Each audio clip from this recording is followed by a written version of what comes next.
then let me say this to start off with, okay? And I need you to hear me when I say this. If you signed up and you wanted college credit, then you need to do everything that you possibly can to make that happen. And I'll say this.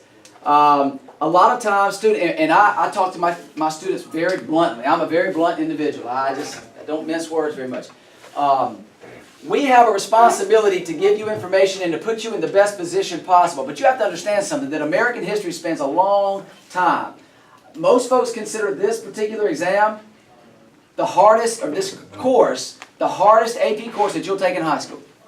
Namely because you're taking one full course 10th grade and one full course 11th grade, and then you take your exam. No other AP exam does that.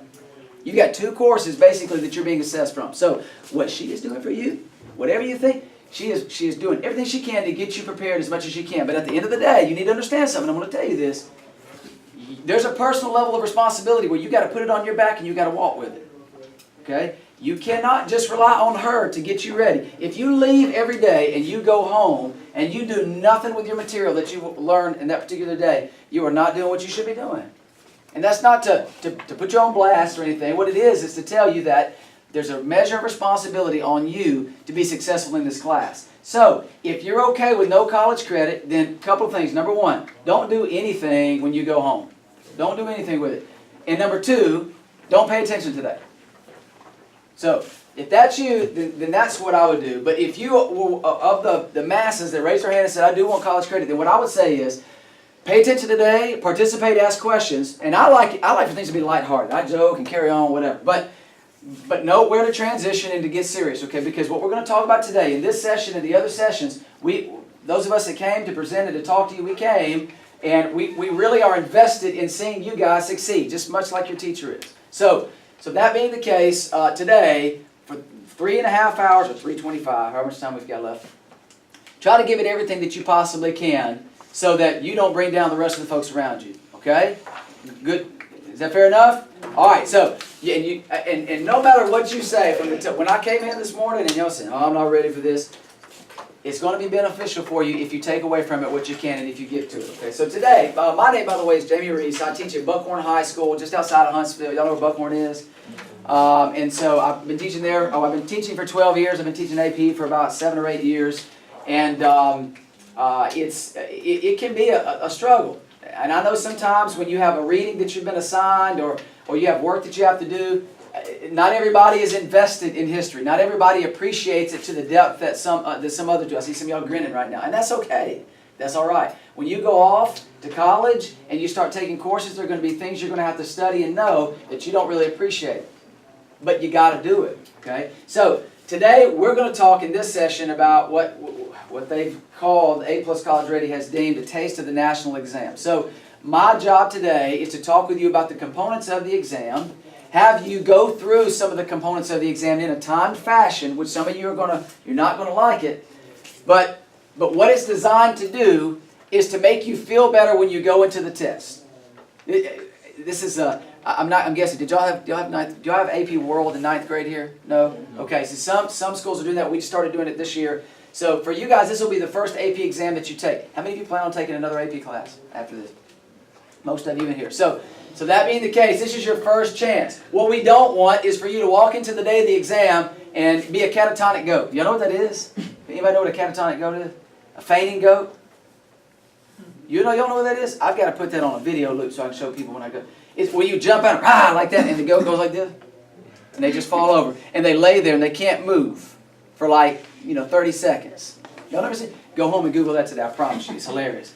But we don't want you to go seize up in the exam when you look at it and you are overwhelmed with anxiety to the point where you literally almost want to pass out. There are some people who grade these exams who say you can see on the exam little raised portions where the droplets of tears from students have hit the page because they struggle so bad on the exam. We don't want that for you, okay? So let's talk about today what we're going to do with this exam. What do you feel like is the simplest part of the exam for you? What do you think? Multiple choice, you think? Okay, all right. I think multiple choice can be easy, but I want to tell you that for those of you that I mentioned the short answer question a minute ago, and some of y'all were like, I don't know. I think the short answer question is the easiest part of the exam. because it gives you a measure of choice. It gives you some choice within your exam to execute it and demonstrate the knowledge that you've got instead of trying to penalize you for what you don't know.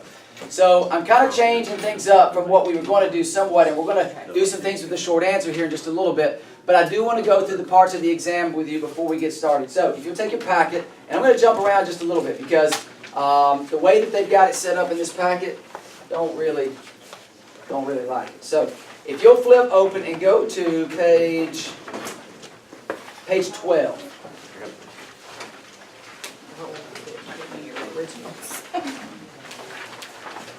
Before you look down, look up at me. How many parts of the exam are there? Anybody know?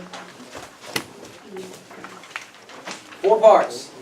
Now, this may seem like the boring part, and it kind of is, but let me tell you, I give my students a test on 2 or 3 main things like first week of school. Number 1, what are the parts of the exam, and in what order do they come? And number 2, I give them a test on the time periods, knowing all 9 time periods and what are the 2 years that connotate that time period. We'll talk about why we do that toward the end of the session. But I want you to understand the portions of the exam so that you can feel a little bit more comfortable with it. So take a look at this. The first part, the first section is multiple choice. You have 55 questions, and you have 55 minutes within which to answer these questions. Now, here's kind of the catch. They only score 49 of them, because 6 of them they use as what are known as field test questions. You're not going to know what they are. But here's some hope for you. If you mess up on a few and you say, I don't know, the first 6 right off the bat, I don't know. Maybe those are the field test questions and they may not count. So don't give up once you get into the exam and you struggle with a few, you can still be successful. If you can get more than half of the multiple choice correct and you can do well in the rest of the portions of the exam, you can still make a qualifying score. So do not feel defeated if you don't know all the questions on the multiple choice portion, okay? And it's 40% of your exam. Okay, look at the next portion. Section 1, Part B of Section 1, the short answer portion. For the short answer, which we're going to look at today, you get 3 questions. Now I want to point out a few things about this, so look at this. You got 3 questions in 40 minutes. Roughly how much time should you give? And if you've got a pencil, this is your packet, I'd mark it up, okay? Mark it up. How much time should you give roughly to each of the short answer questions? 40 minutes. You want 40 minutes for each one? No, I'm kidding. I'm just glad. Well, 15 will give us how many minutes? 45, right? I'd say between 10 to 12 minutes, right? So thank y'all for jumping out. But roughly 10 to 12 minutes per each question. Okay. Today I'm going to challenge you. You're going to write a short answer today, and I'm only going to give you 10 minutes to do it. I'm going to see how well you do. But here's the catch. Look at the 3 bottom bullets, and I want everybody to look at this. Question 1, they're going to give you 3. The first 2 are required. You have to write them. So question 1 is going to come from periods 3 through 8. Okay? Question 2 is going to come from periods 3 through 8. And then the third one, they're going to give you 2 to choose from, and you can choose one or the other. Okay, so look at that again. Students choose between question 3, which will be time periods 1 through 5, and question 4, which will be time periods 6 through 9. So now, save that page. Okay, follow me. And I want you to flip over one more page. Just hold that and just flip over. Now, how many of you feel real strong? Look at time period 1. 1491 to 1607. That's basically what book do y'all use? Textbook. This one. Oh, okay, AMSCO. Okay, so that's basically like the first. I think in AMSCO it's like the first maybe chapter or 2. It says everything. What is 1607? 1607 is what? The first permanent English settlement, which was Jamestown. Good, y'all. Okay, good. So that's everything up to the beginnings of time period 2, which will be the beginnings of colonization. Okay, and early English settlement. So notice 1491 to 1607. That's time period 1. Now time period 2, 1607 to 1754. What all happens in time period 2? And I have a purpose behind it. If Jamestown is 1607, that's where it begins. What is 1754? Colonization. Colonization will happen through there. But I'll give you this. 1754 is the beginning of a small context that ends in 1763 with the Treaty of Paris. Yes, very good.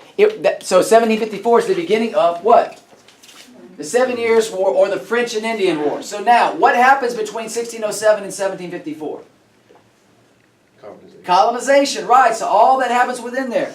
Okay? You see mercantilism, the Navigation Acts, all the early problems with Britain and the American colonies, the British colonies, in terms of the Dominion of New England and the challenges that they had in their relationship early on, right? So we see all those things happening. The Glorious Revolution, 1680, all those things are happening within that. Now, let me ask you this. How many of you feel really strong in time period 1 and 2? Okay, now look around. Now, everybody inside is doing this. Watch. No, I don't. Now let me show you something. Hold that. Now, flip back. Flip back. Look at the short answer portion. Question 1 requires you to know the information from what time periods? 3 through 8. 3 through 8. Look at the second question. 3 through 3 8. through 8. What time periods are not included there? 1 and 2. 1 and 2. Now stay with me. Now look at the third question. What do you have the option to do? Choose. So right now, with all those sulky, I don't know, time period 1 and 2 faces, what do you have the potential to do? Not worry about 1 and 2. So on the short answer portion, you can completely omit time periods 1 and 2. Not to mention, potentially, if you like 1 and 2, you can omit time period 9. So it gives you the ability to demonstrate your strengths. So right now, if you've said, where are you guys again? Monroe? If you guys have said, man, I have stunk it up in time periods 1 and 2, there's still hope. Right now, at this point where you have learned how to operate within the parameters of the AP History class, now you can pick it up and you can run with it. Don't worry about time periods 1 and 2. If it's the case that you guys don't feel good with all the revolutionary stuff and colonization and all the stuff about exploration and the Spanish and all that, just hold your ears. Don't worry about it. Okay? Now, obviously, going into the exam, you're going to do some review and you're going to get back on track. But at this point right now, feel renewed, feel rejuvenated. Oh, man, I can do this. Okay? You can do that. All right, so now that's short answer. We're going to come back and talk about the short answer more in a minute. Go to the next part, the DBQ. The DBQ, one question, you have 60 minutes. Okay? Typically, they encourage you, they say a 15-minute reading period, which is the time that you would plan how to categorize the information that you're going to use to answer the DBQ, which you guys will have a session on today. And then you have roughly 45 minutes to write. Now, that being the case, I'm not going to talk much about the DBQ because I think Mr. Russ is going to talk about that today. But look down at the last bullet, which will focus on topics from periods what? 3 through 8. So what's not there again? You got 2 sections right now. You do not have to worry about periods 1 and 2. Okay? All right, now go to the third portion, LEQ. Now, on the LEQ, you get one question. There's no choice. Okay? I'm sorry. You do have a choice. You only have to write one question. This is 15% of your exam score. Now, look at this. They're going to give you 3 prompts. They're going to be different content prompts, okay, from different time periods. Look at it, 1 through 3, 4 through 6, and 7 through 9. But they're all going to ask the question in the same way to target the same historical thinking skills. So it may ask you, if it's cause and effect, then all 3 of them will be a cause and effect type question. Okay? What do you have the potential to do with the LAQ? Choose and potentially omit, again, what? 1 and 2. Guys, the one reason why I think that this portion of our session is so important is because for folks like you, and I've done several of these sessions this year, I've done probably 20 of them the past 3 years. Every time I go to talk with students, at the first session, there is a defeated sense within them. They think, you know what, AP History is hard. Man, I'm here on a Saturday. I don't even like history. I'm not going to pass this exam. I'm going to go watch some football, which we get done before football starts anyway. But they start getting sad. I want you to have hope that right now, if you will challenge yourself to pick up that responsibility, put it on your shoulders, and start walking forward, you got a chance to be successful and get qualifying scores. And y'all are going to shock the world if you'll do what you need to do. All right, so those are the portions of the exam. Okay, so kind of throw that out at you. Any questions on like the different parts of the exam? You get a break like in between the first 2 portions, and so if it's still the way that it used to be, what they'll do is you'll do the multiple choice. then they will suggest that you move on to the next portion, I think, or maybe there is a period of stoppage. I can't remember. On the second part, the free response, the DBQ and LEQ, you can flow between the two. So again, if it's not changed, I haven't been in an administration of this in quite some time, but I believe they give you the ability to, once you're done with the LEQ, if you're or the DBQ, you can move on to the LEQ if you're already done. Or they'll tell you it's suggested now that you move on. If you're not finished and you want to finish something up, then you can spend more time and then go on to the next portion. So there's that kind of ability that's there for you. Okay. No questions on the parts of the exam? Y'all ask me some questions. Say some stuff. Make a joke. Something. Bump something. We said ha ha. I heard you. I heard you. Okay. All right. So here's what I want to do now. I want you guys to turn back to page 4. Okay. You guys said you felt good on the multiple choice, so we're about to find out. Now, what this packet actually asked me to do is to give you like 30 minutes. We're going to skip the one on Spanish. We're going to go to straight to page 4. Thank you for asking. So, what I want you, I'm not going to give you the full 30 minutes and let you go through all portions. We're going to do each portion kind of individually, but I am going to time you. How much time do you get on the multiple choice? 55. How many questions? 55. How much time should you give roughly to each question then? 1 minute. 1 minute, right? That's easy. However, you're going to have on the multiple choice portion a stimulus, right? Just like you have there. A chart, a map, a graph, a quote, something of that nature, political cartoon. And then you're going to have probably 3 to 5 questions that go along with that. So, in terms of, and don't look at the questions there. Some of y'all are already looking down. And did you already answer yours? Yes. Dang, man.